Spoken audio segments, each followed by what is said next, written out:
Hi, if you're a regular viewer of my channel, you know that most of my videos are all based around my MGA project. But what you don't see is that my daily driver is a Defender. I've got a 110 double cab that I've had for a few years, and whilst it's great for carrying sort of pretty bulky loads, what I struggle with is carrying longer pieces, you know, roof gutters, pieces of steel, that kind of thing.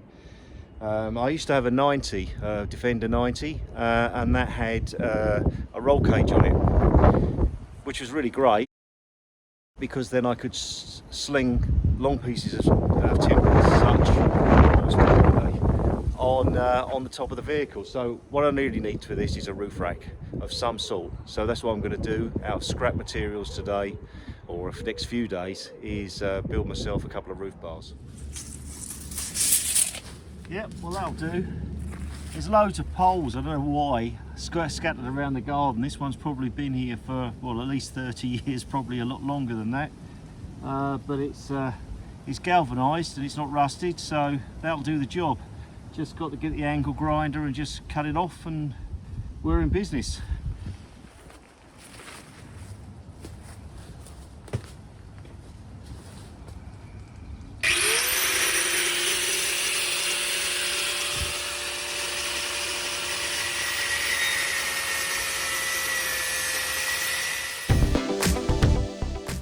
Right, so I've made myself a jig which is the same width as the roof gutter rails, and I've worked out the height I need to clear the roof itself.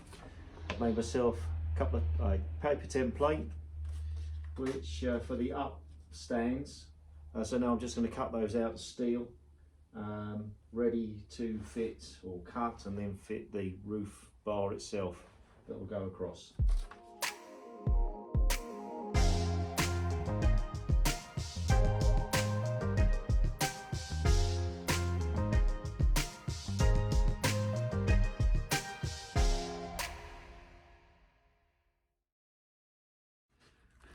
Right, I've got 4 plates out. Great. I had intended to flange these on either side to give them additional strength, but I've the piece of scrap steel I have is 3mm thick and it's really strong, and I don't think I could put a flange on there anyway, so I think these will do. So what I'm going to do actually, I think though, is just to put a step in these, so bend it one way and then out at the top. So we're going to give that a go now. If I can bend that over, so hold your ears, this is going to make some noise. Right.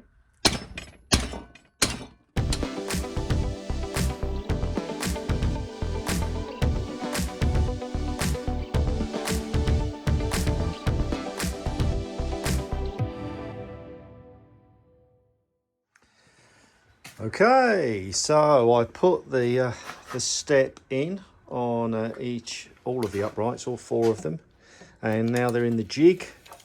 If I can do this almost one-handed, there we go. Oh dear, fell over the MGA.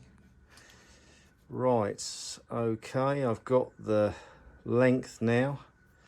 Time to cut the tube and get it in. This is the moment of truth then. The upstands I've clamped in. I'm just set out some blocks. And now it's all cut to shape. Need something else. Oh, I'll tell you what. There we go. That'll do. Right. That works well. This, I'm really pleased with the pole itself. I cleaned them up with these purple abrasive discs. Just run them over it, and they look like brand new now. It's come up lovely. So next job then is to weld these up. I've beveled the edge of each end of the pole, and with this clamped in, I'm hoping I'll avoid distortion as best as possible. So I'm going to just spot weld a few spots around on both ends to hold it stable, and then I'll have a go at welding round these two.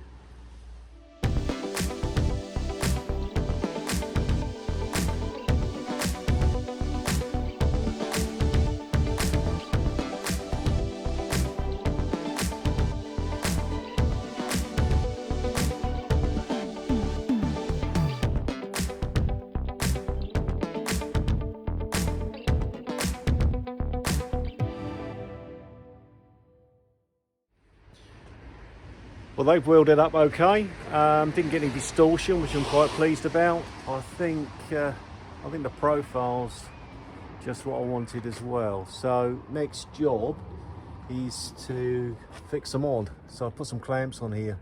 So I've seen there's two kind of different designs of clamps. Ones which like pull down, and others that kind of just clamp on. And I think to keep the job simple, I'm going to do something like this. So I've just made a simple bracket there, put that on, and then I've managed to buy some of these. So they're a Torx, they call them a security bolt, but I guess you can't get a screwdriver in there with the kind of nipple in the middle of the Torx. So I'm going to use those to fasten these on. So drill a few holes, put a nut on the back, weld a nut on the back, and see how we get on.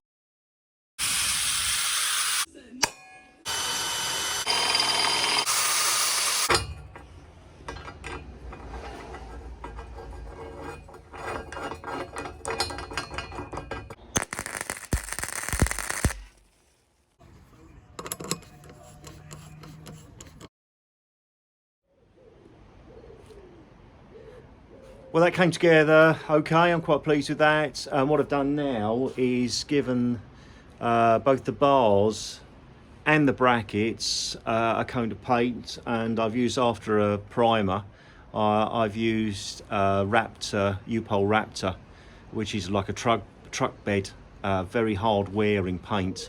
If you want to see me do that, I won't cover it in this video because I've covered it in a number of others. Go back into the series on MGA, and I've used that totally on the underside of the MGA, and I've used a tinted Raptor as well, so I've got that in a light grey.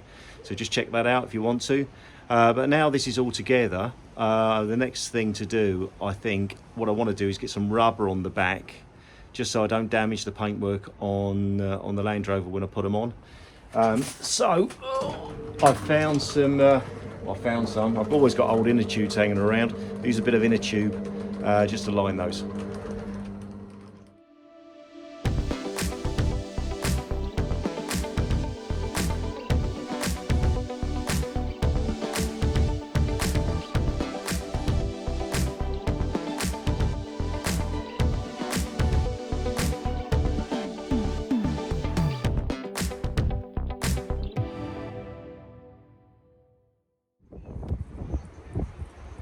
Well, there we go, all assembled and on the vehicle. I think it's looking pretty good. So I'm quite pleased with that. A couple of days work, a little bit of effort, but hasn't cost me anything, so I'm really pleased. Thanks for watching the video. Hope you enjoyed it. Please like and subscribe. See you next time.